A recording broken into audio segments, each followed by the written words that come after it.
देखिए, हमारी ज़िंदगी का सफ़र जो भी हमारी तीव्र इच्छाएँ हैं, उनसे ड्रिवन है। तो एक अपने आप में हम जाँचने का काम कर सकते हैं कि मैं बहुत तीव्रता के साथ क्या चाहता हूँ और जो मैं तीव्रता के साथ चाहता हूँ, वो पटरी पे है कि पटरी से उतरा हुआ है। तो जो लोग पहली बार शिविर कर रहे हैं, उनके पास तो अभी पूरे फ्रेम की क्लैरिटी अभी नहीं है। तो कभी भी आगे हम देखते हैं जुलाई का कैसे प्लान हो पाता है। तो एक बार पूरी क्लैरिटी हमारी हो जाए। कई बार हम अच्छा चाह रहे होते हैं पर उस अच्छे का स्वरूप हमारे पास नहीं होता है। मैं करूं क्या? जैसे अक्सर जब मैं ज़िंदगी के लिए निकला तो बहुत सारे महापुरुषों को जब भी हम ऐसा कुछ करते हैं तो बहुत सारा पढ़ने का मन अपने आप बन जाता है।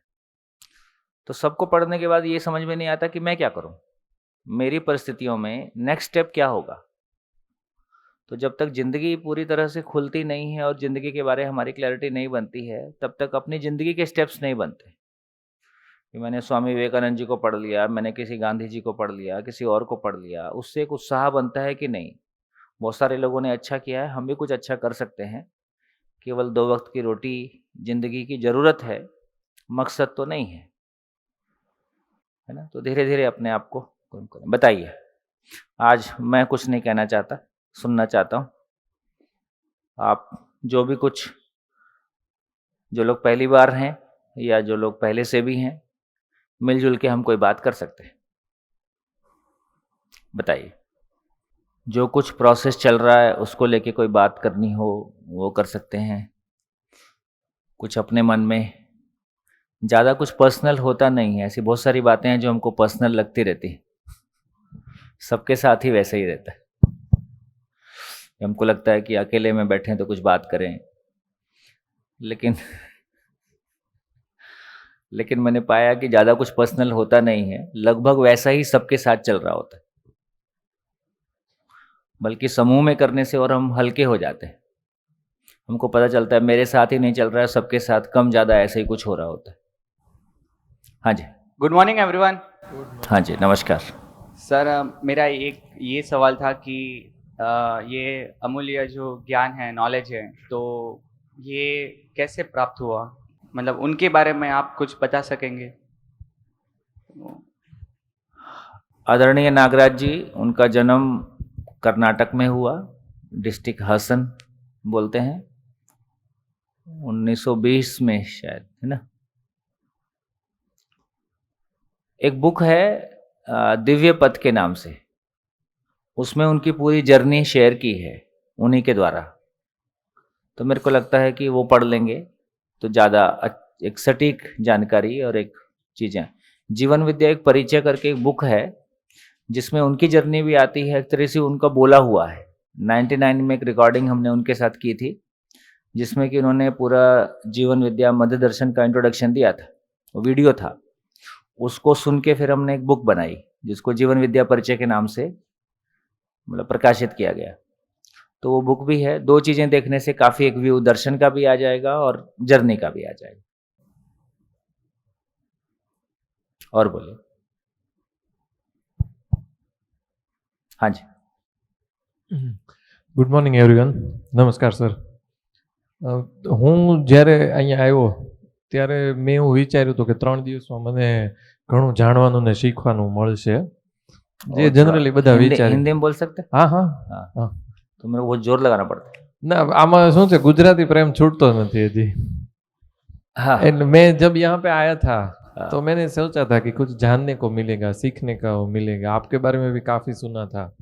तो हमारे ग्रुप में भी डिस्कशन हुआ था व्हाट्सएप पे कि आप जा रहे हो तो अच्छी बात है, जाना, वहाँ पे जानना सीखना मिलेगा. तो एक ही सेंटेंस में बोल सकता हूँ कि जो डिस्कशन हुआ था ना, उसी हिसाब से यहाँ से मिला है. तो काफ़ी सेटिस्फाइड हूँ और काफ़ी अच्छा भी लगा. जब हमारी जो सोच होती है, मेरा पहले से मानना ये था कि जो बोलते हैं ना आप, भौतिक सुख सगवड़ना साधनों, उसके बारे में जो सोचता था, उस बात को यहाँ से अप्रूवल मिला. ज़्यादातर मेरा सोचना ऐसा था कि ये सारी जो चीज़ें होती है, गाड़ी, बंगला, मोबाइल, उन सबसे ऊपर रिलेशन होता है, भरोसा होता है, इंसानियत होती है, संस्कार होता है. उन 4 चीज़ों को मैं ज़्यादा इम्पोर्टेंट देता था। तो कभी कभी क्या होता था कि सोसाइटी में आप अकेले पड़ जाते हो अपनी सोच के साथ। थोड़ा लंबा ना हो तो और कुछ बोलूँ, वहाँ पे 93 ईयर्स ओल्ड एक हमारा अंकल है, वो प्योर गांधीवादी है।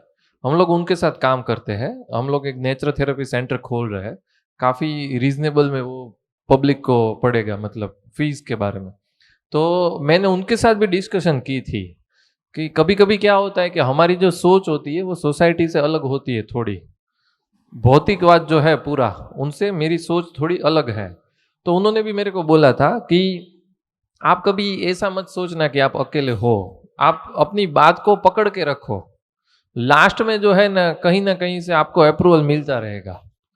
क्योंकि जो पश्चिम का जो भौतिकवाद है और इंडिया भारत का जो आपकी ट्रेडिशनल संस्कृति है, उन दोनों के बीच में तो क्लैश होता ही रहेगा हमेशा से।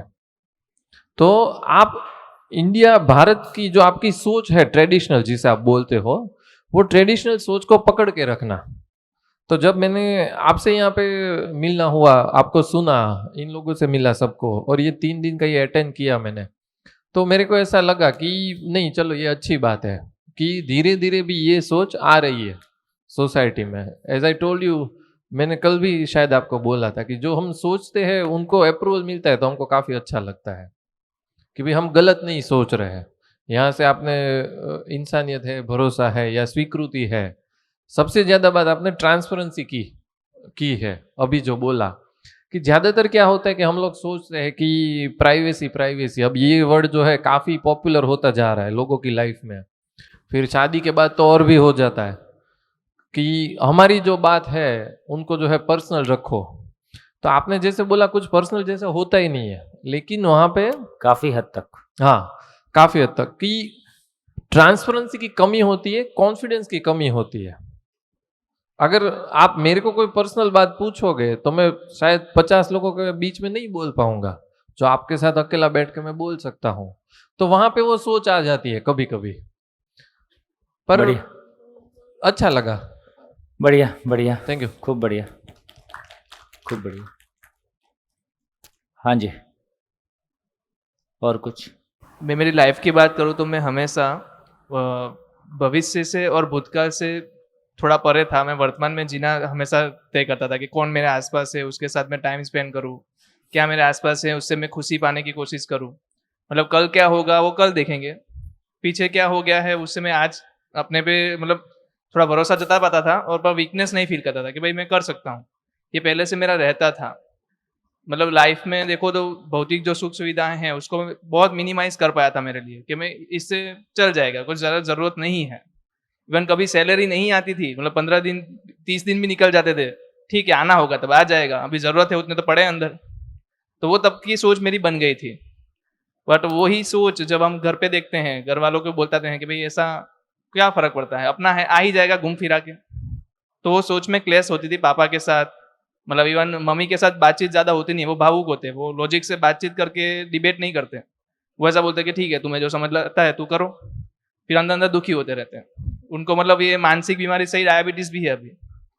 तो मैंने अभी ये सोच रहा था कि फैमिली को यहाँ कैसे लाया जाए, तो मेरे दिमाग में एक ये भी क्वेश्चन आया कि मम्मी को इतने टाइम से डायबिटीज़ है, मतलब पापा को मनाना है, फैमिली को मनाना है, तो डायबिटीज़ का सॉल्यूशन 7 दिन में मिलता है। तो मतलब ये अगर आप मानते हो कि मानसिक डायबिटीज है तो उसका सॉल्यूशन 7 दिन में मिलता है। अगर आप मानते हो कि शुगर से ही हुआ है तो वो तुमने ट्राई कर लिया, एक साल से दवाई ले रहे हैं कुछ हो नहीं रहा, तो मतलब ये मानसिक ही है मान लिया, तो 7 दिन में उसका इलाज हो सकता है। तो मम्मी तो ऑलरेडी रेडी हो जाएंगे और उसको लाने के लिए पापा भी तो खुद आएंगे, जैसे कि वो दोस्त हैं और वो झलकता है पापा मम्मी में प्यार दिखता है मुझे, तो वो आएंगे साथ में। तो मेरे लिए बहुत आसान हो गया क्योंकि मैं समझ पाया यहाँ से कि वो मानसिक चीज़ों को सॉल्व करने से लाइफ में बहुत सारी चीज़ें सॉल्व हो जाती है। बट यही होता था कि पापा के साथ बातचीत करने के टाइम पे बहुत डिबेट होता था और दुख पहुंचता था। मैंने यहाँ भी शेयर किया था कि जिस दिन से मैंने ऐसा सोचना बंद कर दिया कि पापा का सुख मेरे हाथ में नहीं है, उस दिन से मैं उसके ऊपर काम करना, मतलब उसको मेरे में अफेक्ट करना बंद कर दिया कि मेरे उससे मुझे दुख नहीं मिलता, क्योंकि मेरे हाथ में है ही नहीं उनको सुख करना, क्योंकि वो उनका काम है उनको सुखी बनना। मेरा काम है मुझे सुखी करना और उससे बाकी लोगों को खुश करना, और वही मेरे हाथ में है, तो मैं उसी को आगे लेके चल सकता हूँ। बस तो ये यहाँ पर मिली कि भाई कर सकते हैं हम, ये एजुकेशन है, ऐसा नहीं है कि किसी आस्था में हम कर रहे हैं, ऐसा नहीं है, ये एजुकेशन ये प्रूव हुआ है, तो हम भी ये चीज कर सकते हैं, ये यहाँ से भरोसा मिल गया। दर्शक भाई कुछ कहना चाहेंगे युवाओं को? कुछ इनके पास ज्यादा मटेरियल है नहीं, मेरे को ऐसा लग रहा है, ये सब अब चक्कर में आ गए, है ना? ऊपर बैठना चाहेंगे? हाँ ये भी ठीक, पालथी मार के।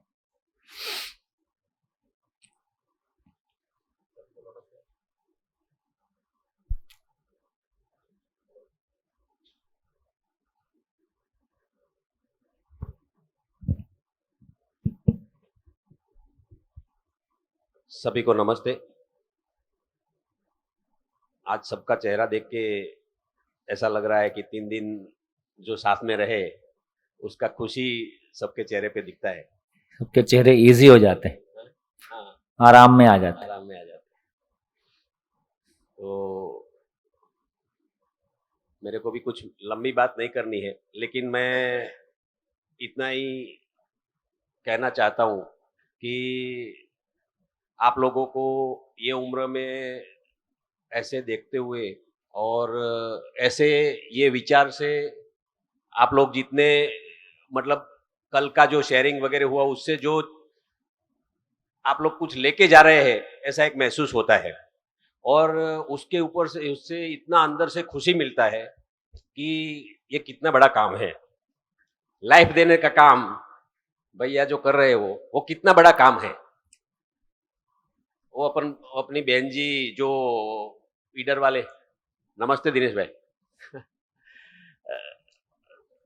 जो उनका संसार मतलब थोड़े टाइम में जो बिखरने की बात हो रही थी उसकी जगह पे जो मिलने की बात हो गई, ऐसी बात सुनते हैं तभी लगता है कि ये सब जो सब मित्रों ने मिलके जो भी कुछ किया और भैया ने जी अपना टाइम निकाला, तो भैया बोल रहे हैं ना कि उनका पेमेंट मिल गया। तो ऐसे लाइफ में जब ये होता है तो ये इससे बड़ा कोई पेमेंट हो नहीं सकता।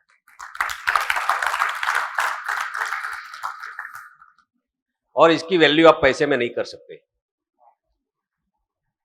दूसरी बात मैं बताऊं तो मेरा जर्नी भी, हमारा पूरा परिवार का जर्नी, हम हमेशा हमारा सबका लर्निंग एटीट्यूड रहा है। किधर भी हम लोग कुछ अच्छी चीज खोजते थे, और करीबन 20 से 22 साल स्वाध्याय परिवार में भी मैंने बहुत जम के लगाया है।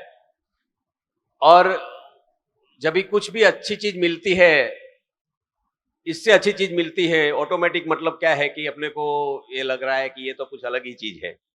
और इसको मिलने के बाद अभी हम बिजनेसमैन है तो अभी हमेशा पैसे से बात करते हैं, तो ऐसा लग रहा है। और हमारी कंपनी में हम सबको ट्रेनिंग देने वाले दिनेश भाई भी इधर बैठे हैं,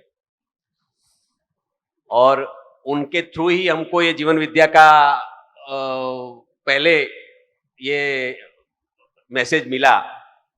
उनके लिए भी मैं आभारी हूं। और ये तो कंपनी का कल्चर वगैरह के लिए दिनेश भाई हमारे साथ काफी मतलब एज अ ट्रेनर ज्वाइंट हुए, फिर हमारे रिलेशन है ना वो फैमिली रिलेशन हो गए एकदम। मतलब हम लोग अभी हमारा ट्रेनर और कंपनी का जो बिजनेस वाला रिलेशन नहीं बचा है। अभी हम लोग एकदम एक दूसरे का फैमिली के मेंबर है ऐसे लग रहा है।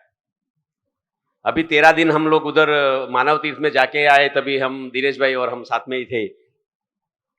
तो मैं ये बोलना चाहता था कि फैमिली को एकजुट रखना हमारे लिए बहुत बड़ी चैलेंज थी, क्योंकि ये हमारा डायमंड का बिजनेस में आज मेरा बेल्जियम में ऑफिस है, हांगकांग में ऑफिस है, मुंबई में ऑफिस है, 3 जगह पे फैक्ट्री है, ये सब चीज है। तो परिवार के बच्चे बिजनेस में है, हमारे सब मेरे लड़के, मेरे भतीजे वगैरह सब भी बिजनेस में है। तो जब तक शादी नहीं हुई थी तब तक तो सब साथ में रहते थे और सब कुछ हो। बहरहाल शादी होने के बाद प्रॉब्लम कुछ नहीं था, लेकिन प्रॉब्लम आने का भैया ने कल नहीं बताया किसी को कि प्रॉब्लम आने के बाद ऐसा नहीं लाना है, प्रॉब्लम के पहले कुछ सोचना है। तो हमको दिखता था कि बड़े बड़े बिजनेस हाउस है, सब जगह पे प्रॉब्लम तो आते ही है। जब भी पैसा आता है, कुछ भी आता है तो प्रॉब्लम पीछे आते ही है, और पैसे के साथ साथ बहुत सी चीज जो हम नहीं चाहते हैं वैसे अनवांटेड चीज भी आती है। तो हम तीनों भाई ऐसे मतलब हमेशा सोचते थे कि हमको क्या करना चाहिए, कुछ अच्छी चीज मिल जाए। लैंडमार्क मिला तो लैंडमार्क किया, जो भी चीजें अच्छी चीज जिधर जिधर भी मिली विपचना किया, ये सब किया। तो मतलब क्या है कि हम चारों ओर अच्छी चीज जिधर से मिलती है उधर मिलने कोशिश करते थे। साथ साथ में हम सोचते थे कि हमको फैमिली को एक रखना है, तो छोटे छोटे प्रॉब्लम फैमिली में बच्चे के शादी होने के बाद नहीं हो जाए, तो उसके लिए क्या है, बिजनेस को बिजनेस के हिसाब से, फैमिली को फैमिली के हिसाब से उसको स्वतंत्रता मिले, उसके लिए कुछ सोचे। तो उसमें बड़े बिजनेस हाउस है, वो लोगों ने कैसे किया है, तो उसमें मतलब क्या है कि फैमिली कॉन्स्टिट्यूशन होता है, कुछ ऐसे ऐसे सब बहुत है, तो उसके लिए बड़े लाखों रुपयों के बड़े बड़े कंसल्टेंट भी हमने बुलाए और ये सब चीज किया। लेकिन जब भी ये बात आ गई तभी उसके सामने वो कुछ भी नहीं है। ये विद्या के सामने वो रूल्स रेगुलेशन वाली बात है ना, वो बात चलती नहीं है। जब भी आदमी को कुछ भी तोड़ना है तो वो तोड़ ही सकता है, उसमें फिर अपन उसको नहीं रोक सकते।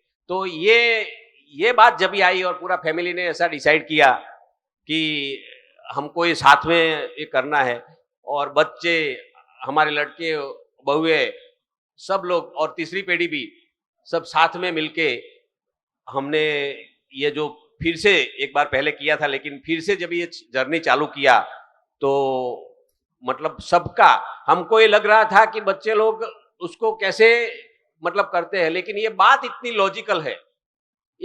लॉजिकल है, कोई आदमी इसको नकार नहीं सकता।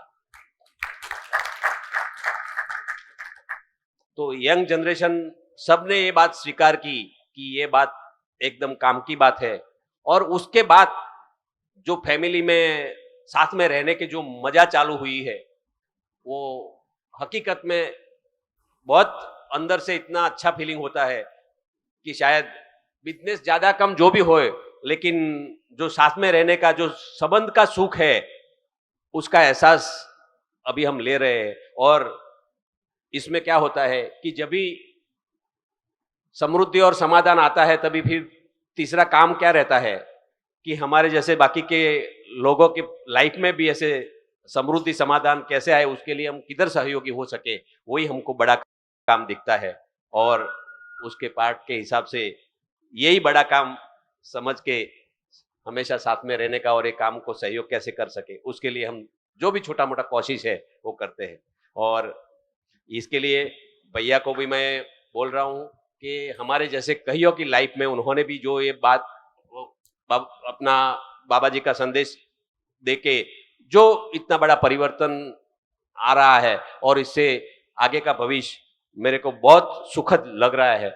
और आप लोग भी सब साथ आके इधर ये जो पार्टिसिपेशन किया और कुछ अच्छी चीज लेके जाते हैं, लेकिन घर पे जाके उसका इफेक्ट थोड़ा बहुत कम होने वाला है ही है। उसके लिए सतत उसके साथ में रह के उसको हमेशा मतलब आगे का जर्नी के लिए वो करेंगे तो इसका इफेक्ट आएगा। ये ऐसा जादू नहीं है कि मतलब क्या है कि अपने आज ले लिया ये गोली तो कल से अपन एकदम मतलब ये हो गए। तो इसके लिए मेरा सब ये भाई बहनों को एक रिक्वेस्ट है कि आप लोग किसी न किसी से जुड़ के इसके साथ कनेक्शन में रहे और आगे का स्टेप बढ़ाते जाए, तो लाइफ में इससे बड़ी कोई बात नहीं। नमस्ते।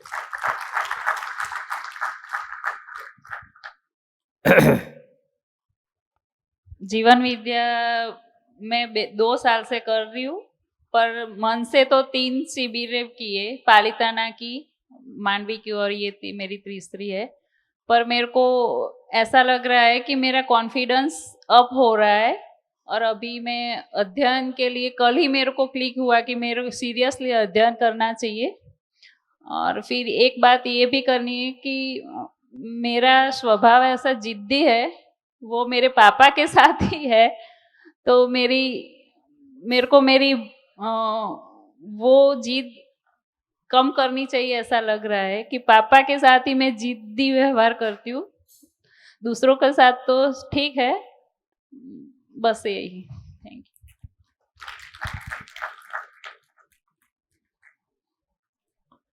हाँ जी, और कोई?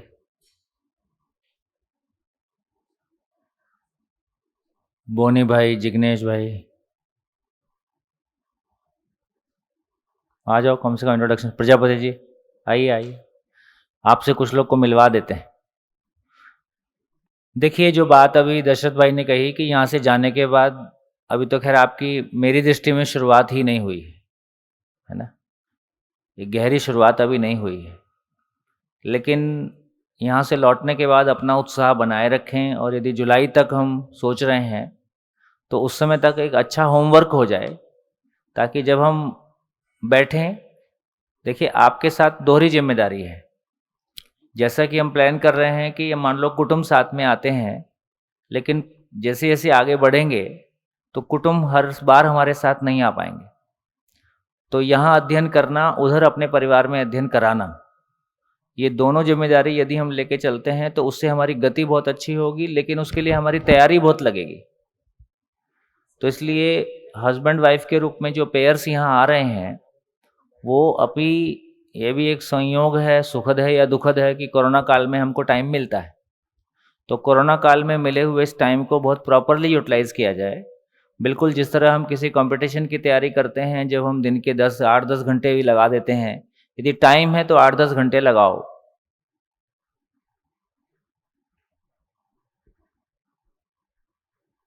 है ना, जिंदगी में हमारा है जो एक भीतर की जो कंडीशनिंग है वो बदल जाए, वो इतना आसान नहीं है। भाषा बदल जाती, बोलना बदल जाता है, लेकिन भीतर के जो हमारे जीने का तरीका है, निर्णय लेने का तरीका है, वो इतने जल्दी नहीं बदलता है।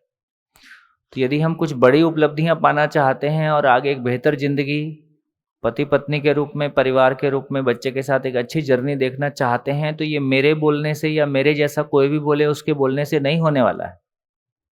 हाँ, इतना ही होगा कि हमारे जैसा कोई आपको रास्ता दिखा देगा, लेकिन रास्ते पे चलना आपको है। तो ये स्वीकारते हुए कि चलना हमको है, केवल एक रास्ता उपलब्ध है। और यदि अभी अप्रैल, मई, जून, लगभग 3 महीने अपने हाथ में हैं, 3 महीने में डेली 2, 5, 10 घंटे जो भी आपकी स्थिति हो, और YouTube पे काफ़ी मटेरियल पड़ा है, और कोई ना कोई आपको ऐसा मिल जाएगा, जो बोनी भाई हैं, ये लोग जो यहाँ बैठे हैं, ये आपको उसमें गाइड कर सकते हैं कि कैसे हम आगे बढ़ें, कौन सा शिविर देखें। तो मेरा एक आपसे आग्रह है कि हम ऑर्गेनाइज़र लोग, जो भी ये पूरे ग्रुप का जो भी व्हाट्सएप बनाना है, कुछ भी बना के ये ग्रुप कैसे क्रम से आगे बढ़ता रहे, उसके लिए हमारी प्लानिंग और कौन लोग उसको साथ में लेके चल रहे हैं वो हम तय कर लें, है ना। कोई 1-2 जिम्मेदार लोग इस ग्रुप को लेके चलें 3 महीने तक, नहीं तो आप में से आधे गायब हो जाएंगे। हाँ जी। तो इसलिए जैसा सोम भाई कह रहे हैं, एक तो वो जो ग्रुप तो अपना बना हुआ ही है, हैप्पी मैरिज प्रोग्राम, तो उसमें से देख करके अगर कोई अभी भी बाकी हो उससे जुड़ना, तो वो जुड़े, और ये ग्रुप है वो खूब लाइव रह सके। उसके अंदर में जैसे टिपिकल ग्रुप में बहुत सारी चीजें अननेसेसरी आने लगती है, फिर लोग छोड़ने लगते हैं, वैसा न हो, और ये एक्टिवली हम लोग इस ग्रुप में आगे बढ़ा पाएं, उसमें जुड़ पाएं, और ये एक है ना आइडियल ग्रुप हम नाटा बना जी, सकें। हम में से इसकी जिम्मेदारी कौन ले रहा है? हाँ? हम में से इस ग्रुप के साथ में कौन चल रहा है जो उसको मॉडरेट करे, और कोई अनावश्यक डाल रहा है तो वो कह सके, है मैं ना? लूंगा, या उसको ब्लॉक किया जाए। उसकी जिम्मेदारी उस ग्रुप को चलाने की मैं ले लेता हूं। ऐसा मैंने इसलिए कहा कि एक मेरी बहुत पहले से बड़ी इच्छा थी युवाओं के साथ में एक लंबा कार्यक्रम करने की। हालांकि उसकी पूरी रूपरेखा कब करना है वो एक निर्णय होना है। देखो, नाटा जी आपके फादर हैं और कमल मंगल जी आपके ससुर हैं। तो एक है ना, जैसे क्या कई लोग अलग अलग व्यापार से जुड़े हुए हैं या बिजनेस में या जॉब में जुड़े हुए हैं, किंतु कुछ लोग हैं जो लोग निकल करके एक पूरा साल लगा सकते हैं। तो वैसे लोगों का अगर वो एक साल में पूरा अध्ययन और किस प्रकार से कुछ जो साइक्लिकल वे में आवर्तनशील तरीके से उत्पादन और कैसे परिवार के साथ में जुड़ना, वैसे कुछ और परिवार उनके साथ में रह रहे हो, वैसी कुछ एक व्यवस्था का स्वरूप हम अहमदाबाद के पास में सोच रहे हैं। वो कब होगा, इच्छा तो है कि इस जुलाई से शुरू करें, किंतु कैसे स्थितियां बनती है, क्या होता है, हम देख लेंगे। किंतु एक ऐसा करना है, उसमें आप लोगों के भी जो सजेशंस है कि ये किस टाइप से 1 साल का जो पोस्ट ग्रेजुएट डिप्लोमा टाइप का जो प्रोग्राम है, जिसके अंदर में सभी प्रकार की स्किल्स भी, ये पूरी की पूरी जो अध्ययन है वो गहरे से उतर सके, ऐसा कुछ हम लोग सोचेंगे, प्लान करेंगे और बढ़िया से हो सके तो वहां से जो युवा निकल के फिर अपने अपने गांव में या अपने मोहल्ले का रेस्पॉन्सिबिलिटी लेके फिर लोकल काम कर सके, ऐसा एक थॉट रहा है। तो उसके भी सजेशंस वगैरह हम लोग साथ साथ में करते रहेंगे और ये 3-4 महीने में कैसे अध्ययन सब लोगों का पुष्ट हो, और उसके बारे में कभी भी कोई भी बात हो, कभी भी करनी हो तो मैं 24/7 आप लोगों के लिए अवेलेबल रहूंगा। थोड़ा फोन करने में आगे पीछे हो सकती है 2-4 घंटा, किंतु आपका अगर पर्सनल मैसेज मेरे में रहेगा ग्रुप में डालने की बजाय तो मैं रिवर्ट कर लूंगा, आपका थोड़े बहुत नेम वगैरह मैं सब लोगों के ले लूंगा। तो ये जो है, हम इस प्रोग्राम को और युवाओं के साथ में, ये बड़ी नीड है और ये पूरी जो नीड है इसके अंदर में बहुत बढ़िया से पूरी हो सकती है।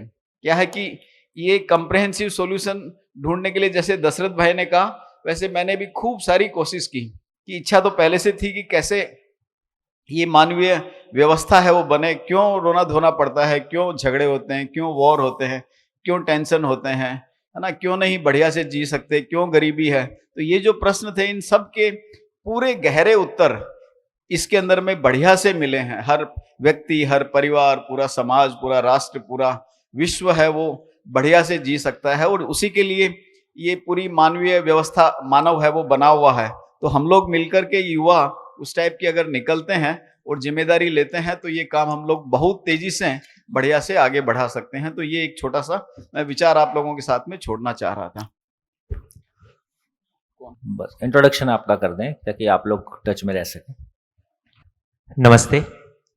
आदरणीय बाबा जी के प्रति कृतज्ञता, और भाई आपको भी वंदन, क्योंकि आपकी वजह से हम ये यात्रा यहाँ तक पहुँचा पाए हैं। दिनेश प्रजापति, महसाना से हूँ। 2012 में जीवन विद्या का परिचय पहली बार हुआ, प्रस्ताव, और वो आदर्श अहमदाबाद के माध्यम से गुजरात में पहला शिविर जो लगा था SGVP में, उसमें हम शामिल थे, तब से छुआ। बेसिकली मैं लोक भारती का ग्रेजुएट हूँ, पालितना के पास भावनगर मनुभाई पंचोली दर्शक का विद्यार्थी, और बचपन से मुझे किताबें पढ़ने का शौक़ था, तो कुछ न कुछ खोज रहती ही थी।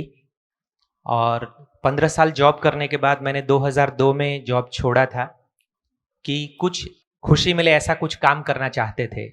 क्योंकि 15 साल जॉब किए तब तक तो बहुत कुछ आनंद आया, लेकिन जैसे साल बीतते गए आनंद कम होता था। तो अंदर से एक आवाज़ तो आती थी कि क्या पैसा कमाने के लिए मैं जॉब कर रहा हूँ? तो कुछ उत्तर नहीं मिलता था, और ऐसा लगातार 6 महीने तक चला। तो एक दिन हिम्मत करके मैंने जॉब छोड़ा था रात को, और उसी दिन सब परिवार के सारे लोगों ने मुझे पागल भी बोला था। 3 महीना घर बैठे स्वॉट एनालिसिस किया, और हमने खुद को खुशी मिले ऐसा ही काम करना है। इसी सिलसिले में, प्रजापति मतलब कुम्हार, और हमारे बाप दादा मिट्टी में से आकार देने का काम करते थे। तो हमने एक ऐसा आकार करके एक ऑर्गेनाइजेशन बनाया कि मनुष्य भी मिट्टी से बना हुआ पुतला है, उसको भी आकार देने की आवश्यकता है, उसी सोच के साथ।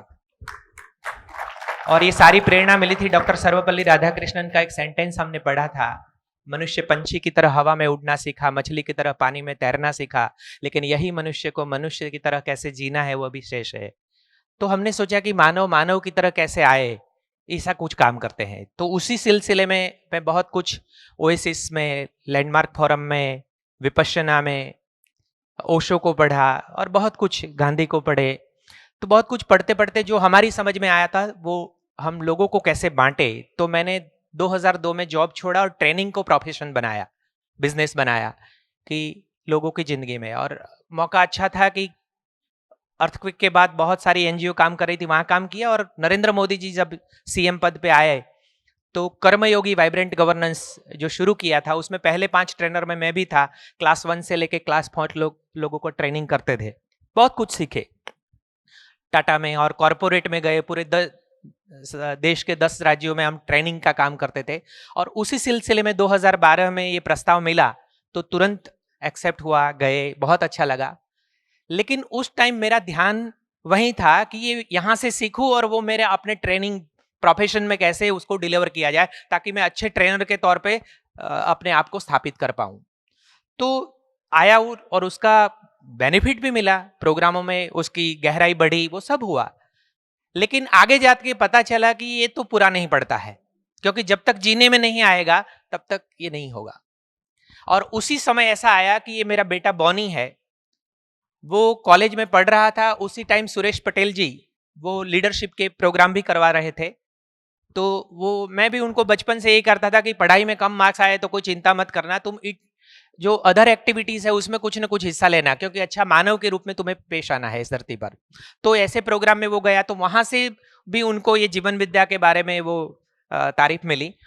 तो मेरा तो 2012 में परिचय शिविर करके छूट गया था, लेकिन उसने पकड़ लिया, और पकड़ लिया तो ऐसा पकड़ लिया कि अध्ययन भी आर पार कर लिया। तो वो मेरे से आगे निकला और उसके बाद उसके जीने से मुझे प्रेरणा मिली कि मैं क्यों पीछे छूट रहा हूं। तो 2019 में फिर से ये यात्रा 2018 में फिर से यात्रा शुरू हुई, और वो भी इसी सिलसिले में कि उसका एंगेजमेंट हुआ था, घर में बहू लानी थी, तो हमने तय किया था। हाँ, तो वो हमने सोचा कि ऐसा कुछ करना है, और उसका मौका देखिए कैसे मिला। हमारे प्रजापति समाज के एक बहुत बिल्डर हैं मोती भाई प्रजापति, वो हर साल कथा लगाते थे और कथा के पीछे लाखों रुपए खर्च करते थे।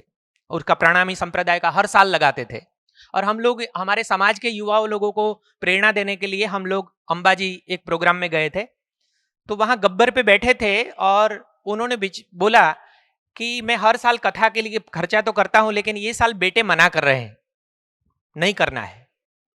तो मैं बोला बेटे क्यों मना कर रहे हैं? बोला हर बार वही कथा, वो उसने ये किया वो किया, वही करते रहते हैं, उसके पीछे खर्चा लगाते हैं। मैं बोला चलो एक काम करते हैं, नया कथा करते हैं। तो सोम भाई का कथा लगाने का वो प्लान बनाए, क्योंकि उन्होंने भी, मोती भाई ने भी एक शिविर तो उनका किया था, तो उनको भी तुरंत स्वीकार हो गया। बोला ठीक है, लेकिन करेंगे तो ऐसे जगह करेंगे, क्योंकि ऐसा प्रोग्राम में अच्छे लोग आने हैं तो अच्छे रिसोर्ट में। मेरे ख्याल से लग रहा है कि ये दूसरा शिविर ऐसा है कि ऐसे रिसोर्ट में लग रहा है। राधे उपवन में लगा था और यहाँ पर हो रहा है। तो तुरंत दूसरे दिन अंबाजी से आके हम जगह ढूंढा, राधे उपवन को तय किया, और उन्होंने बोला कि सारा खाना प्रजापति भाई, ये तो पक्का है कि खर्चा तो अपन शादी के समय करते हैं। हाँ तो मतलब हमारा शादी का भी क्या जलवा है, जिसके पास नहीं है ना वो भी कहीं से भी मांग के लाएगा, खर्चा तो करेगा। तो अपने को शादी पकड़ना ठीक रहेगा। बिल्कुल बिल्कुल। तो उसी टाइम में हमारे दिनेश भाई का, जो समर्थ परिवार को उसके छोटे भाई हैं, दिनेश भाई का बेटा का भी एंगेजमेंट हुआ था, आ रहे थे, शादी हमारे हो रहे थे हमारे परिवार में। तो हमने सोचा कि जितने परिवार में शादियां आ रही है उसके परिवार वाला, हमारा परिवार वाला, ये प्रस्ताव उसके वहां जाए तो जीवन और अच्छा हो सकता है। उसी में वो ये शुरू हुआ, और राधे उपवन का शिविर बहुत बढ़िया हुआ। और उसी टाइम मन बना कि अध्ययन को अभी आर पार करना है। अभी मेरा प्रॉब्लम ये शुरू हो गया है भैया कि अब तक तो मैं 4-4 दिन, जैसे भैया 7-7 दिन का शिविर लेते हैं, मैं भी 4-4 दिन नॉन स्टॉप प्रोग्राम कंपनियों में, कॉर्पोरेट में, 5000 पब्लिक में प्रोग्राम लेता था, मोटिवेशनल प्रोग्राम, वो सब।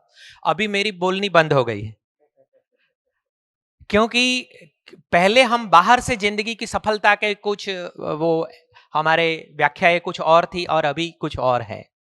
और मैं आपको बताते हुए खुशी महसूस कर रहा हूं कि मैं महीने में 25 दिन प्रोग्राम, प्रोफेशनल प्रोग्राम के लिए देश भर में 10-10 दिन 10 राज्यों में घूमता रहता था। और पिछले 3 साल से मैंने मुश्किल से 3 या 4 प्रोग्राम ही किए होंगे, बाकी का सारा टाइम घर में ही जाता है। और घर में सबसे ज्यादा टाइम ये अध्ययन में मैं लगाता हूं। सुबह में हर रोज वो राकेश गुप्ता जी का जीवन विद्या का चैनल में हर रोज प्रश्न मुक्ति अभियान के माध्यम से कोई न, अभी आज से शुरू हुआ श्री राम भैया का अध्ययन विधि, तो मतलब कुछ न कुछ ये सुनते रहते हैं। दिन में मेरा कम से कम 3-4 घंटा तो मिनिमम एवरेज रोज देना है, ऐसा तय किए है, और ये लगे रहेंगे तो मैं समझता हूँ कि ये बहुत अच्छा होगा।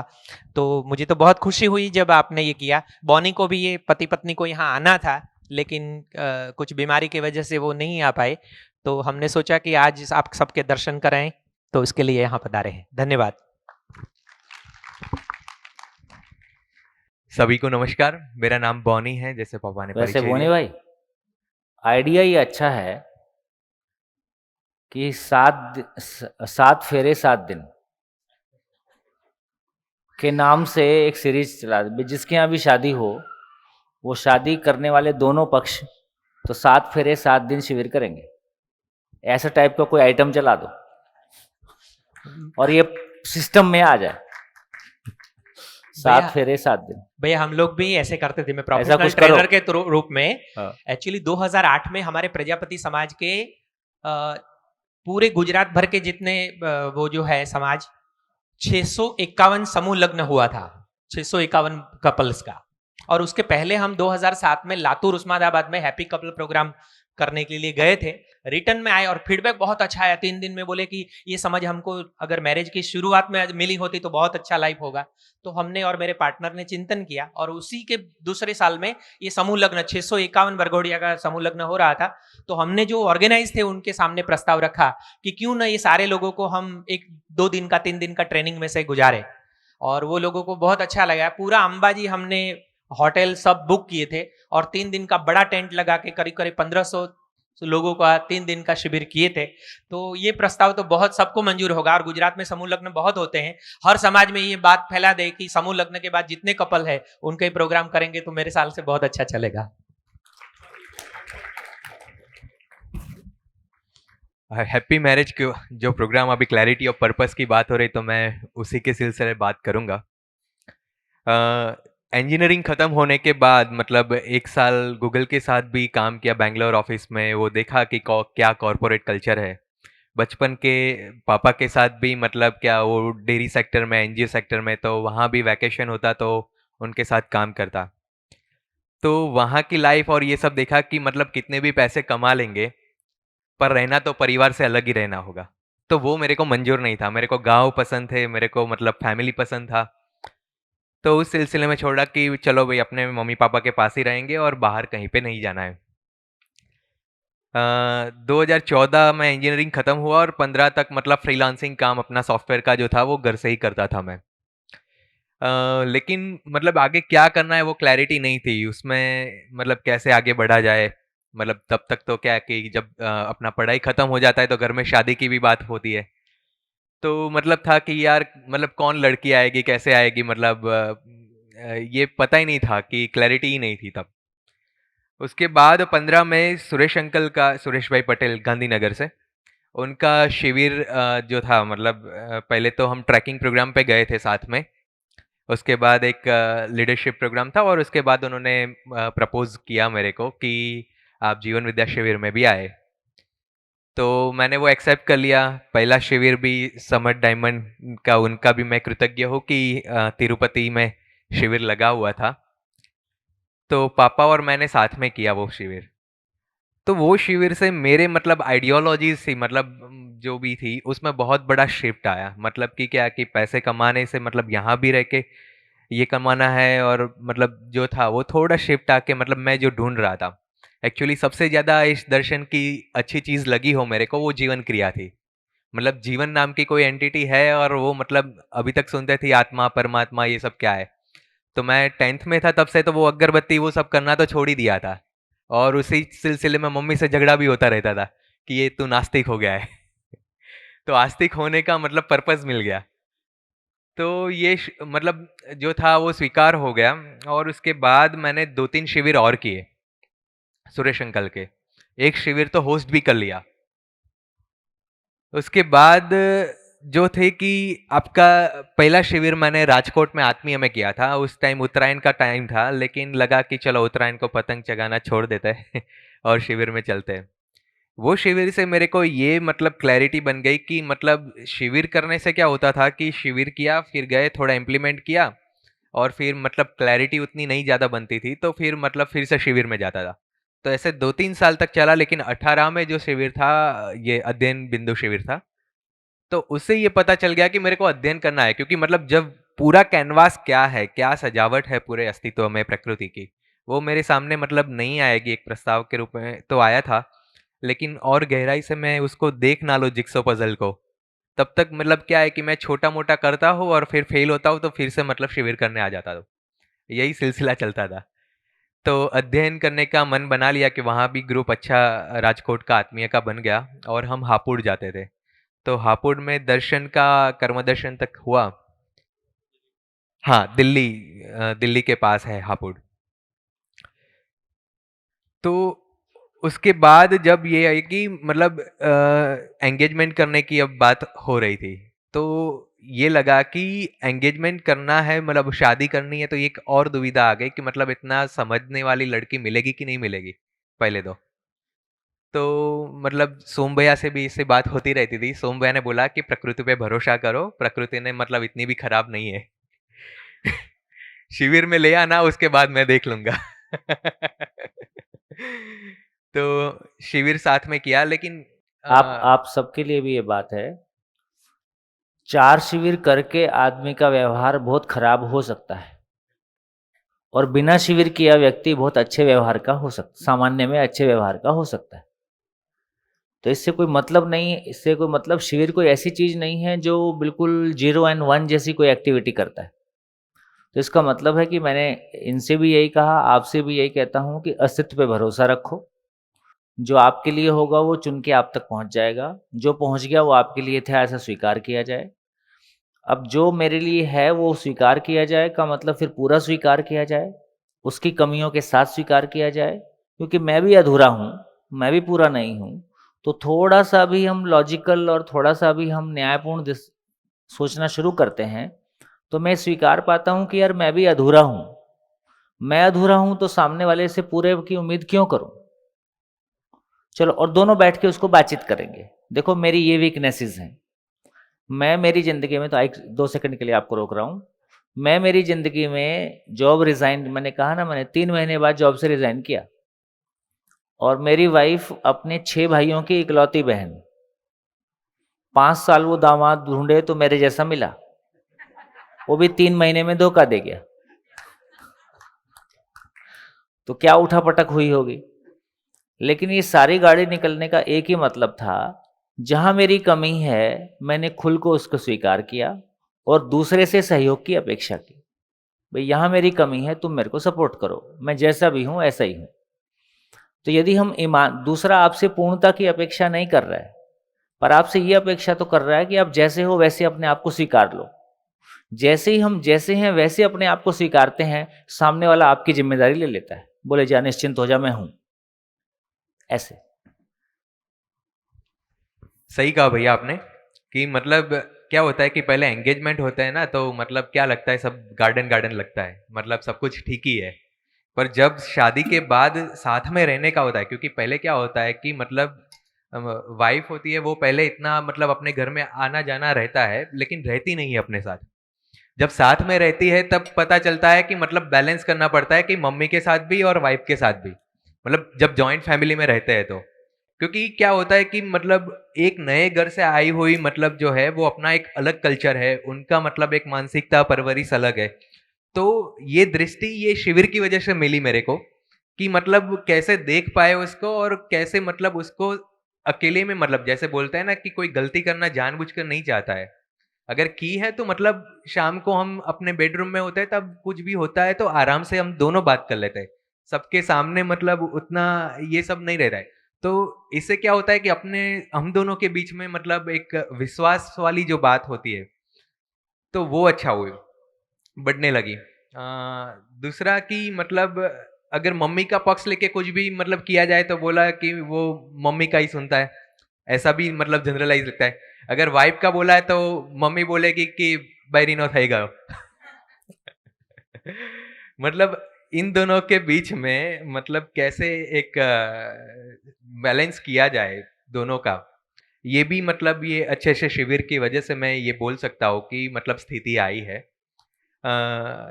बाकी तो अभी आगे चल रहा है, जर्नी चालू है, और आप सबके साथ भी मिलके और आगे बढ़ाएंगे, ऐसी अपेक्षा है। Thank you. मतलब मुझको लगता है कि देखो कुछ बातें ना बहुत सेंसिटिव हैं। जैसे हस्बैंड वाइफ में ये अपेक्षा होना कि वो हमेशा साथ में ही सोएंगे। मैं बहुत बहुत जो कोर है वो उसको छेड़ रहा हूँ। तो जब हम अपने घर में थे तब भी तो हम रोज सोते ही थे।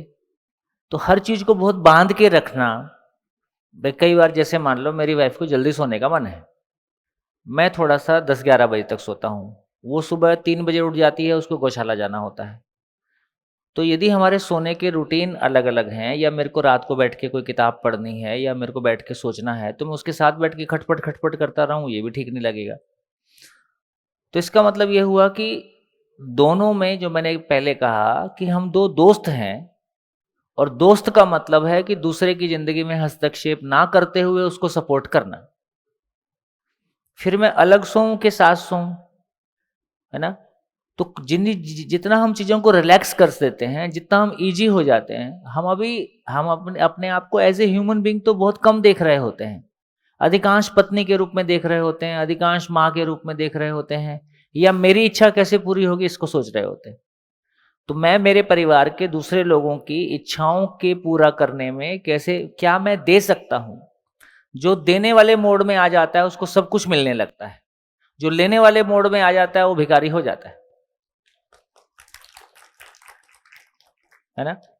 तो मेरे को लगता है कि कैसे हम हमेशा देने वाले मोड में रहें, तो चीजें मुश्किल नहीं है यदि छोटी छोटी चीजों को सॉर्ट आउट किया जाए। अच्छा, एक बार आदमी जितना रिलैक्स हो जाता है उतना फिर दूसरे की जिंदगी में कंट्रीब्यूट करने के लिए तैयार हो जाता है। मैं पहले ही आपसे इरिटेटेड हूं, फिर मैं कुछ भी, मेरी वो मन ही नहीं रहता कि मैं कुछ कर पाऊं।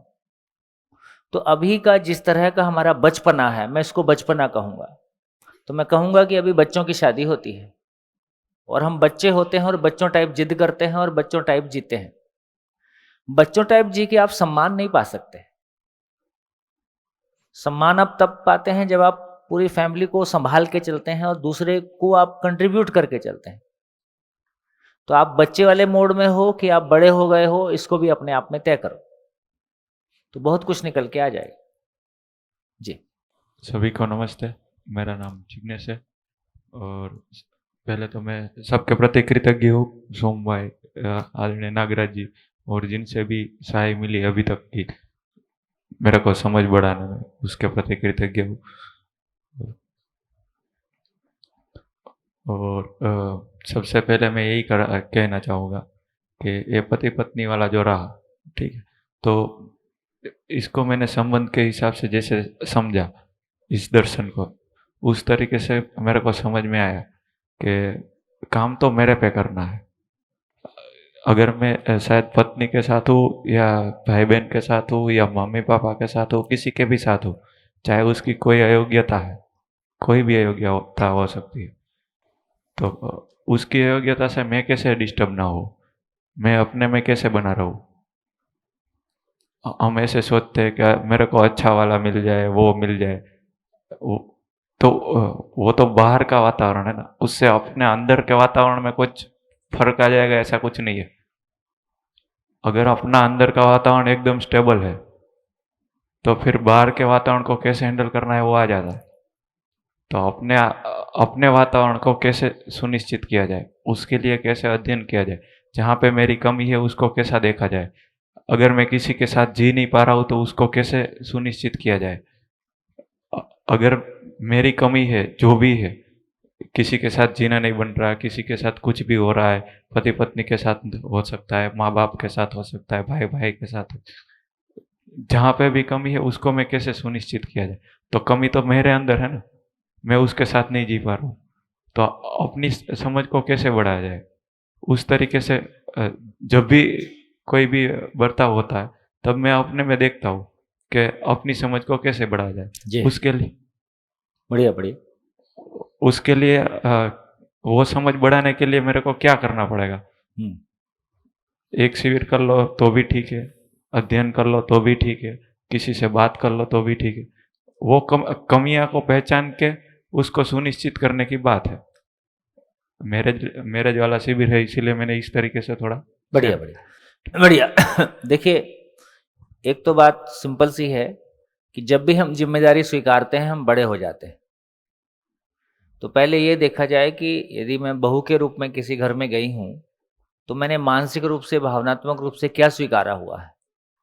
अपने में जांचे, क्या मैंने उस घर को स्वीकारा है, क्या मैंने उस घर के सम्मान को स्वीकारा है ना। उस घर को मेरे को आगे बढ़ाना है, क्या मैंने इस जिम्मेदारी को स्वीकारा है। तो अपने में जांचेंगे तो आपको बहुत सारे गैप भी दिखाई दे जाएंगे, और यदि गैप दिख गए तो फिर आप गैप को छोड़ोगे नहीं, आप उसको भरने की तरफ भी आगे जाओगे। तो केवल खुद से बात करना, और अच्छी बात है कि खुद से बात करने के लिए अब एक दर्शन के रूप में हमारे पास कोई कंटेंट मिल गया है, इसमें अपनी गहराई को बढ़ाना है ना। मैं अक्सर ये देखता हूं कि जब किसी के बारे में कोई दूसरा आके बताता है कि वो बहुत खराब है, तो बहुत एक खराब पिक्चर बनती है। या दूसरे ने, मैंने कुछ कहा था और उसने रिस्पॉन्ड नहीं किया, उसने वैसा काम वो नहीं कर पाया, तो मेरे को अंदर में बहुत सारे विचार आ जाते हैं। और मैंने कई 100 बार इसको टेस्ट करके देखा है कि मैंने किसी से कोई अपेक्षा की, उसने पूरी नहीं की, मेरे अंदर कितने सारे विचार आए, और जब मैंने उससे मिल के बात किया तो पता चला कि इन परिस्थितियों में इसने जो किया ये भी ज्यादा था। ऐसा अधिकांश बार निकला है ना। तो ये जो अपने थॉट प्रोसेस पे, जो अभी इन्होंने कहा कि अपना गैप देखूं, अपना उसको पूरा करूं, तो यदि इस पे हमारा ध्यान एक बार चला जाता है कि बेसिकली जिम्मेदारी स्वीकार के उसको पूरा कर पाने से मेरा डेवलपमेंट होता है। अभी हमको लगता है कि जिम्मेदारी स्वीकार तो मेरे ऊपर बोझ आएगा, जितना मैं ज़्यादा जिम्मेदार हो जाऊंगा उतना ज़्यादा बोझ मेरे ऊपर आ जाएगा, उतना ज़्यादा काम मेरे ऊपर आ जाएगा, है ना। यदि क्लैरिटी हमारी अभी एक स्थिति है कि हमको बात करने का या तो हम चुप हो जाते हैं, कोई चीज़ में रिएक्शन खा के चुप हो जाते हैं, हमको संवाद करने का अभ्यास नहीं है। और किस मुहूर्त में संवाद किया जाए कि संवाद सफल हो जाए, उसका अभी हमने को अभ्यास नहीं है। या तो अपन रिएक्ट कर देते हैं या अपन चुप हो जाते हैं। तो ये दोनों चीज़ों को मेरे को लग रहा है कि जैसे ऐसे आगे चलेंगे, और अपने समूह में से किसी 2-4 व्यक्ति को पहचान के रखो कि जब कभी आपको आवश्यकता पड़ेगी आप उनसे बात कर सकते हो। हर कोई व्यक्ति इस पूरे समूह में से, इंक्लूडिंग हम सभी लोग में से, कोई 1-2 लोग को ऐसा पहचान के रखो कि जब भी आप किसी परेशानी में फंसोगे वो आपको सही सलाह देगा, तो उससे भी बहुत फर्क पड़ जाता है। जी बढ़िया। हाँ जी, और कुछ कहना चाहते हैं? ये तो मतलब मेरे शिविर वाले के ठीक लिए है, अब इसको वाइंड अप करेंगे, लंबा नहीं करेंगे। 2 मिनट। हाँ। तो फिर जैसे ये कमियां दिखी तो उस तरीके से फिर मैंने अध्ययन शुरू किया। तो अध्ययन में देखने जाए तो बुक को पढ़ा, भैया के और वो सब के शिविर बहुत किए, शायद 30-35 का शिविर होगा सबके मिला के। तो और रात को देखते हैं तो 3:30-4-5 बजे तक पढ़ते रहते हैं। जैसे जैसे वो कमियां दिखती जाती है और ज़्यादा मन लगता है कि मैं और अध्ययन करूं। जैसे कमियां दिखती है और अध्ययन करने का मन होता है, जैसे जैसे कमियां दिखती है और अध्ययन करने का। तो आप सब भी अपनी कमियों को ऐसे दूर कर सकते हैं। धन्यवाद। बढ़िया बढ़िया, खूब बढ़िया। विनोद भाई कुछ कहना चाहेंगे? हाँ जी। और अभी सभी मित्रों को ये बात है कि अपने उधर कभी कभी क्या है कि करने के टाइम ऐसा लग रहा है कि हमारा 25-50 लोगों का कुछ समूह है और हमको ये बात ठीक से कुछ रखना है, ऐसी बात है तो अपने पास ऐसे अध्ययन किए हुए लोग हैं।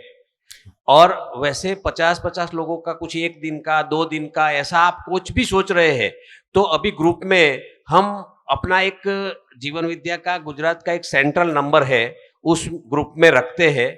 आपको कभी भी कुछ भी बात की ऐसी जरूरत है, ऐसा कुछ चाहिए, कुछ आगे का इंफॉर्मेशन चाहिए, कुछ भी चाहिए, तो वो नंबर पे आप फोन करके मतलब आप बोल सकते हैं कि हमको ऐसे कोई अरेंजमेंट कर सको, कोई प्रबोधक की अरेंजमेंट कर सके जिससे हम 50-100 लोग मिलने का तैयारी कर रहे हैं। हमको थोड़ा परिवार के साथ 2-4 परिवार मिलके हमको कुछ थोड़ा ज़्यादा क्लैरिटी चाहिए, तो उसके लिए हम ऐसे सोच रहे हैं। तो ऐसा भी कुछ होगा तो फिर अपन उसमें आगे गति ये कर सकते हैं और वो सेंट्रल नंबर अपन ग्रुप में अभी थोड़ी देर में रखते हैं। Thank you. बहुत बढ़िया। हाँ जी। सर ये मेरा फर्स्ट शिविर था एंड अभी तक बहुत सारी चीज़ें थी कि जो मैं फेस करता था मेरे रूटीन लाइफ में, बट उसको फ्रेम नहीं कर पाता था। जैसे मैं मेरे कॉलेज के दोस्तों को अक्सर कहता था कि मुझे सब लोग पसंद है, मतलब पूरा क्लास और पूरा कॉलेज और सभी लोग मेरे आजू बाजू जितने रहते हैं वो सब मुझे पसंद है। तो जो कल के सेशन में आपने बताया कि सबसे लव करो, तो वो सारी चीजें मुझे फ्रेम हो गई। फिर जिंदा रहना और जीना का जो सबसे बड़ा डिफरेंस मैंने यहाँ पे लर्न किया एंड सारी चीजें जो कल के सेशन से लर्निंग मिला है कि कोई भी चीज हम खरीद नहीं सकते, वो ऑलरेडी नेचर में है। हम सिर्फ उसका श्रम का जो होता है वही हम उनको देते हैं। और बहुत सारा प्रैक्टिकल लर्निंग मिला और अभी मेरा नेक्स्ट गोल यही है कि परिचय शिविर एक बार मैं उसमें से निकलूं। और YouTube से कर डालो, जितने परिचय शिविर उपलब्ध हैं, जितना टाइम है एक बार सबसे कर डालो। ये सर बढ़िया। हाँ हाँ, लिंक आप लोग देखते जाओ। ये बहुत सर। बढ़िया, बहुत और बढ़िया। बहुत कुछ सीखने को मिला और अभी धीरे धीरे दिन प्रतिदिन ऐसे शांत होते जा रहा है, ऐसा लग रहा है कि हाँ मैंने बहुत सारे ट्रेनिंग प्रोग्राम अटेंड किया है कॉलेज से और कॉलेज से बाहर। तो मैंने मेरी लाइफ में फर्स्ट ट्रेनिंग प्रोग्राम ऐसा देखा कि जिसमें कोई पीपीटी नहीं दिखाई और जो प्रेजेंटर है वो खुद ही अपने आप ही कंटेंट निकाले जा रहे हैं और हमको दिए जा रहे हैं। और एक और चीज की जो हमको फ्रीडम मिली है 3 दिन के लिए, तो उसके लिए कोई यहाँ पे बोझ नहीं रहता है और एकदम फ्री माइंड है और बस माइंड मेरा सोचता ही जा रहा है, सोचता ही जा रहा है, सोचता ही जा रहा है। बहुत बढ़िया, थैंक यू सर। बहुत बढ़िया। देखिए मतलब अभी की जो इतनी बातचीत हुई उससे ये सभी लग रहा है कि अगले 3 साल में ऐसे 30-40 लोग निकल के आ जाएं जो आचरण पूर्वक जीते हुए इस बात को कन्वे कर सकते हैं, डिलीवर कर सकते हैं। और हर शादी करने वाला कोई प्रबोधक ढूंढ रहा है कि 7 फेरे 7 दिन शिविर कराना है। 7 फेरे 7 दिन। और ये जरूरत भी है, दोनों परिवार के लोग, है ना, शादी करते समय दोनों परिवार के लोग, वो कहते हैं ना कि शादी के पहले जो शर्त रखनी है रख लो, शादी के बाद शर्तें नहीं होती। तो शादी के पहले यदि दोनों परिवार 7 दिन के लिए इस तरह के माहौल से गुजर जाते हैं तो एक बहुत बेहतर स्थितियां बन सकती हैं। बहुत सुखद, खूब बढ़िया। हाँ जी, और कोई नहीं आ रहा है तो हम समापन की ओर चल सकते हैं। कमल मंगल जी, कमल मंगल जी। नमस्कार। अभी 2 मिनट। नमस्कार। नमस्कार। जितने कपल यहाँ हैं तो यहाँ आए थे और अभी जितना है उसमें कॉन्फिडेंस बढ़ा आप लोगों में आसपास में जिंदा रहने जीने के लिए बढ़ा या नहीं बढ़ा? किस किस का बढ़ा कॉन्फिडेंस? सबका कॉन्फिडेंस। कल रात को चर्चा में एक प्रश्न आ रहा था भैया, जिसने एक शिविर किया हुआ भी है कि मैं ही अगर करता रहा स्वीकृतियां तो सामने वाला और लोड डालता ही रहेगा, मेरे ऊपर शासन करता ही रहेगा, तो इसका क्या सॉल्यूशन हो सकता है? ऐसा उनका अभी हुआ नहीं, अभी मैंने स्वीकृतियां करी नहीं। हाँ, मतलब अभी समझ नहीं आई है बात। स्वीकृतियां करी नहीं, फियर पहले आ रहा है। अगर मैं स्वीकृति करता रहा इसका तो मतलब है कि ये प्रोसेस अभी समझ में नहीं आया। प्रोसेस समझ में नहीं तो पर मेरे जीवन का मैं अनुभव सुना सकता हूँ। ये मेरे में भी आया था कि अगर मैं ऐसा करता रहा तो वो अपनी आदतें छोड़ेगी नहीं और वो तो और ज्यादा करती रहेगी। पर 3 साल के अनुभव से ये कह सकता हूं कि ऐसा नहीं हुआ। क्या हुआ? जो 2-3 आदतें थी वो इतनी रही, एडिशन नहीं हुआ, पर उसमें भी रिएक्शन कम हो गए। पर पहले अगर मैंने पहल नहीं करी होती, उस डर में रहता, तो आज यहां तक नहीं पहुंचता। ये बात मुझे पूरा साफ दिखता है। तो दोनों जने डरे नहीं, स्टार्ट करें। मैं कल ही सोच रहा था तुमने अपने मियाँ जी से मिलाया नहीं। मियाँ जी को डर लग रहा था, ये बीबी को नहीं लग रहा था। स्वीकृति तो मियाँ को देनी थी। हाँ। दोनों जने ऐसे स्टेट ऑफ माइंड में रहते हैं कि मैं स्वीकृति दे दूं। अगर दोनों ने कर लिया है तो तो सामने वाला क्या होगा। दूसरा अनुभव मेरा जो रहा कि यहाँ भी बैठा था कि इसमें नया शब्द आया था कि रेस्पॉन्ड और रिएक्ट इंग्लिश में। पहले तो हमारे स्वीकृतियां चल रही थी, भव की स्वीकृतियां, ये वो, अब नया शब्द आ गया। तो इंग्लिश वालों ने पकड़ तो लिया उसको कि रेस्पॉन्ड करना है, रिएक्ट नहीं करना है। तो कल एक बिटिया थी हमारी परिवार की, मैंने पूछा, उसने बहुत कम सुना, बीच बीच में इधर उधर जाती रही। तो मैंने पूछा, अभी उसके घर बंगले से आ रहा था, कि क्या चीज इस शिविर में 3 दिन में तुम्हें पकड़ में आई। तो उसने 2 ही बात बोली, एक तो ये स्टेबल माइंड की, दूसरा रिएक्ट, और स्टेबल माइंड तो उसमें आ गया, दूसरा ये जो इकोनॉमिक्स का जो रूल, कि वो मेरे को समझ में आ गया कि वो रूल सही नहीं है। इकोनॉमिक्स पढ़ी हुई तो दिन में वो ही बैठ गया, तो मैंने तो तर्क समझ में आ गया, 2 ही चीज समझ में आ गई, तो उससे भौतिकतावाद छूट जाएगी, संग्रह छूट जाएगा, इधर स्टेबल माइंड हो जाएगा। तो मैंने कहा 2 चीज समझ में आ गई तो कुछ थोड़ी भी सफल हो रहा है।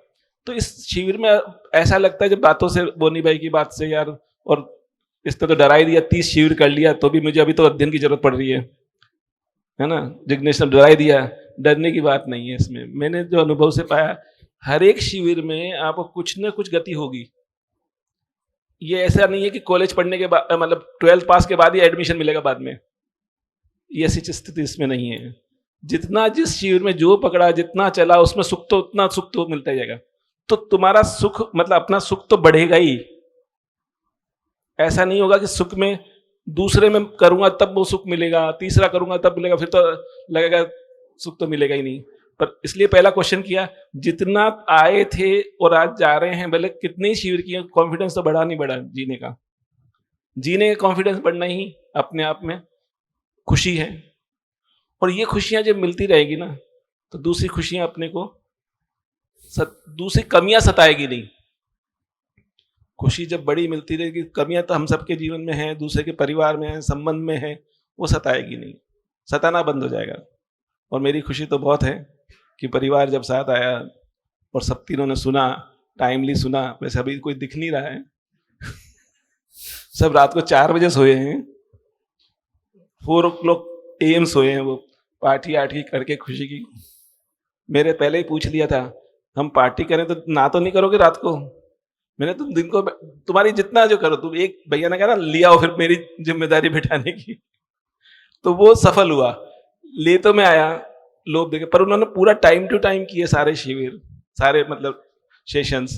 तो ये भी खुशी की बात देख के खुशी बनती है कि, और जीवन में सबके उतार चढ़ाव तो चलता ही रहता है। 1 साल शादी हो, अब 2 जने तो इसलिए घबरा रहे हैं सगाई करने के बाद भी हमारे परिवार में, कि आगे हैप्पीनेस मिलेगी नहीं मिलेगी, एक ड्रीम हैप्पीनेस उनको भी मिलाऊंगा मैं भी। अभी तक उनके मन में संशय थोड़ा तो दूर हुआ। मैंने जब अरेंज मैरिज करते तो कौन सा ड्रीम में, क्यों अब स्वतंत्रता ज्यादा दे दी परिवारों ने कि मिलके सोच के तुम डिसाइड करो, फिर 1 महीने बाद बताना, तो उसमें क्वेश्चंस ज्यादा आ गए। तो ये मैंने ज्यादा गलती है या सही है? हम तो कहते बच्चे बच्चे डिसाइड कर ले, बच्चे बच्चे मिल ले, हमें क्या करना, हम तो परिवार देख ही लिया। तो सही है गलत है ये टाइम देना? क्या लगता है, टाइम देने से गड़बड़ ज्यादा हो गई? मुझे तो ऐसा लगता है। और उसमें खुल जाते हैं एक दूसरे के, मैंने ये गलतियां की थी, मैंने ये किया था, मेरा तो ये स्वभाव, मैं तो सिगरेट पीऊंगा ही, मैं तो ये करूंगा ही, मैं तो ये करूंगा ही। वो पहले से स्वीकृतियां लेना चाहता है, पहले से स्वीकृतियां लेना चाहता, तो देने वाली डर जाती है। अभी से ये स्वीकृतियां मांग रहा है तो बाद में क्या होगा? ऐसा भी होता है। तो अब सही गलत तो मैं नहीं कह सकता, पर हम इस सारी स्थिति को देखकर, ये शादी वाला कार्यक्रम जो हुआ, मुझे लगा कि प्रयोग था, ये तो सक्सेस तो गया है। और इसकी ऐसे प्रोग्राम की निरंतरता चाहिए। ऐसे 3-3 दिन के प्रोग्राम होते रहे या 7 दिन का ही होए? नहीं, 7 दिन का तो होना ही है। इसके बाद 7 दिन के आने वाले पे 3 दिन में बिठाना चाहिए नहीं बिठाना चाहिए, ये पूछ रहा हूं। कौन कौन एग्री है? 3 दिन में बिठाना चाहिए, 3 दिन के बाद 7 दिन का दरवाजा खुले, क्योंकि 3 दिन में ही नहीं आएगा। 7 दिन के कारण अभी जैसे वेटिंग में 50 कपल है जो हमारे गूगल फॉर्म के हिसाब से, जो आना चाहते थे due to some reasons, due to Corona mainly, और अहमदाबाद में जिस तरह मीडिया फैल रहा है, किसी को बुखार उखार तो नहीं आया अभी? आया हो तो अभी बता दे तो उसके पास वाले को चेत जाए। मेरे को तो ये भी ऑब्जर्वेशन आ रहा है, जो बहुत पॉजिटिवली सोच रहा है उसको कोरोना नहीं हो रहा है ना? ये भी हो सकता है, ये भी हो सकता है। यहाँ इतना कहाँ किसी ने मास्क लगाया, मैं बार बार देखता था इतने नजदीक बैठे हैं, तो ऐसा पर हमने पता सोचा नहीं, मियाँ कुछ भी समझ नजदीक नहीं बैठे, कोई दिक्कत नहीं है। तो कोई ऐसी बात नहीं है। तो वेटिंग में 50 कपल हैं, और अब आपकी खुशहाली जिनको बताओगे 3 दिन की भी, उनको प्रेरणा मिलेगी। आप अपने भाई को, अपनी बहन को, अपने बहन पानी को, तो ऐसे जो वेटिंग लिस्ट भेज दो, जितने भी भेज सको, तो फिर हम एक वेटिंग लिस्ट हो जाएगी, तो अप्रोप्रिएट डेट देख के कोशिश करेंगे। वैसे तो टेंटेटिव हमने कल डिसाइड किया था 2 मई से लेकर। नहीं, कोरोना की वजह से नहीं हो पाएगा। तो देखेंगे कि वो तो अपना वो वाला शिविर हो गया, कुटुंब शिविर हो गया ना। एक पिता, मतलब लड़की की तरफ से 1, लड़के की तरफ से 1, 2 और 50 कपल, तो 100 और 100 वो 200-250 तो हो ही जाएगा मास। इतना मास तो हो ही जाएगा। जितने आते, पर अपन एक भी माने हैं तो भी 2 और 2 कपल तो साथ में आने ही, तो 4 हो गए। 50 अपने पास आने वाले हैं ही, कि उसमें 70 कपल थे हैं, ज्यादा लेंगे तो स्टेडियम में। तो 101 जनों की रहने की, 300 जनों की रहने की व्यवस्था, और अगर स्थान हम देखेंगे, अभी स्थान फाइनल नहीं है, पर देखते हैं कैसे ये आगे कारवां बढ़ता ही रहेगा। तो वो एक मुझे खुशी है। और मेरी शादी तो दोबारा हुई थी 3 साल पहले, आप सबको पता ही है, जो पुराने हैं, मैंने पालिताना में शेयर किया ही था। तो वापस मिलने की खुशी कितनी होती है, पत्नी वापस मिल जाए तो, है ना। तो ये सब चीज़ें हैं। आपकी जो भी कोई सुझाव है वो आप रख सकते हैं, तो हम आगे बढ़ेंगे जी। और तो बाकी तो संभावना तो बहुत है ही। यंग में आप लोगों को इस एज में मिल गया, ये खुशी और ज़्यादा है। तो यंग कपल शिविर जारी रखेंगे कि इस एज में एक से भाव वाले ज़्यादा मिलते हैं, तो एक प्रॉब्लम टाइप की एक चीज़ को हैंडल करने की और हमारी योग्यता भी बढ़ेगी। इससे हमारी योग्यता भी सोम भैया बढ़ती जाएगी ना। जब इस तरह के शिविर होंगे तो हमारी योग्यता भी बढ़ेगी, जो जो अनुभव होता जाएगा। धन्यवाद। हाँ जी, समापन की ओर चले। हेलो सर, मेरे एक फ्रेंड ने मुझे 2 दिन पहले बताया था कि ऐसा एक प्रोग्राम होने वाला है। ये प्रोग्राम जो स्टार्ट होने वाला था, तो उससे अगले ही दिन तो उन्होंने बोला कि मैरिज के ऊपर प्रोग्राम है। और अभी मेरा एज हुआ है 21, तो मेरे फैमिली में जितने भी मेरे से बड़े कजिन हैं, उन सब लोगों का शादी और वो सब तय हो गया। तो अभी पूरा फैमिली का स्पॉटलाइट मेरे ऊपर है, तो मैं अभी सब की नज़रों में आने वाला हूँ। सो ऑनेस्टली बताओ तो मुझे अभी तक ये लग रहा था कि मतलब बहुत मेरे आजू बाजू भी सुनने में, मैंने बहुत लोगों से सुना है, मेरे कॉलेज के शिक्षक, स्कूल के शिक्षक, कि आप जब शादी करने जाओगे तो अब आपको बहुत डर लगेगा, आप कैसे करियर संभालोगे, रिस्पॉन्सिबिलिटी संभालोगे। तो ऐसा सब सुन सुन के ही डर लग ही रहा था मुझे कि ये तो बहुत बड़ी चीज होगी, डर लगेगा, ये होगा, फिर उसमें से खुशी कहाँ से आएगी, सुख कहाँ से मिलेगा। तो वो सारी चीजें ये 3 दिन में क्लियर हो गए। और जैसे एक मूवी देखने जाते हैं कोई अच्छा सा, तो उससे पहले हम ट्रेलर देखते हैं ना, तो ऐसा जीवन विद्या का ये मेरे लिए ट्रेलर हो गया है। Thank you sir. हेलो, मैंने पूरा अध्ययन किया हुआ है और मुझे लगा कि अभी सामने से कोई मतलब एंगेजमेंट होता है तो समझेंगे कि नहीं समझेंगे। फिर मैं बहुत कोशिश करके मना के लाई हूँ और साथ में अभी परिचय शिविर का भी बन गया है, तो बहुत वो खुशी बनी है। Thank you. देखो, सबका हनीमून पक्का। अभी ये नया निकला, अभी 2-3 पेयर हुआ, मेरे घर में भी, खुद में भी हुआ कि हनीमून जाने के पहले लोग पहले शिविर में गए। एक जन ने तो शिविर किया था, अपने घर वालों को तो बोल नहीं सकता था, तो सिंगापुर के लिए वो हनीमून के लिए गए थे। तो घर में बोला कि 16 दिन के लिए जा रहे हैं, तो 8 दिन पहले शिविर किया, 8 दिन घूम के आ गए।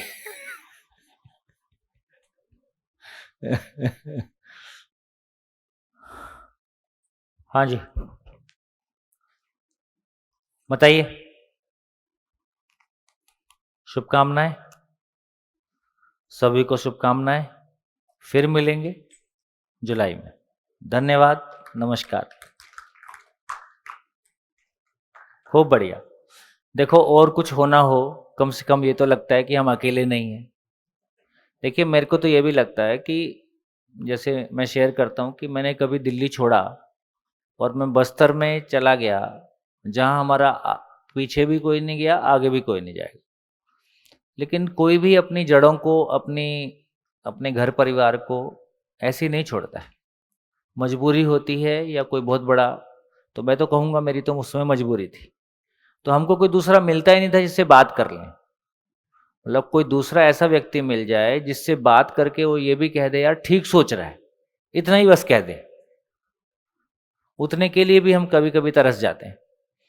तो मुझको लगता है कि जो कंटेंट है उससे जो हमको आराम मिलता है और जो हमारी क्लैरिटी बनती है वो एक बात है, लेकिन हमारे जैसे बहुत सारे लोग हमको मिल जाते हैं इस तरह के प्लेटफॉर्म पे, शायद वो और बड़ी उपलब्धि। इन तमाम उपलब्धियों के साथ खूब उपलब्धि पाएं, खूब बांटें। ये जो गरीबी से अपन सोच रहे हैं बस पैसा पैसा, ये आवश्यकता है, नो डाउट, इसको नकारने की ज़रूरत नहीं है। यहाँ ऐसा बिल्कुल नहीं कह रहे हैं कि इसको अपन नकार रहे हैं, ये भी हमारी ज़रूरत है। लेकिन जो एक बड़ी ज़रूरत है, जो छोटी है, जिस पे हमारा ध्यान नहीं है, कैसे उसको हम भी पा जाएं और जम के पाएं, जम के बांटें। बांटना बहुत सुखदायी काम है। तो खूब धन्यवाद कमल मंगल जी को। कमल मंगल जी तो खो जाते। दर्शत भाई को, नाटा जी को, जिग्नेश भाई को, प्रजापति जी को, वेणु भाई मांडविया जी को, है ना, हमारे शैलेंद्र भाई, है ना, और सभी मित्र, है ना, सबको खूब खूब धन्यवाद। Thank you. और हमारी कैमरा टीम को और हमारे सारे बाकी मित्रों को।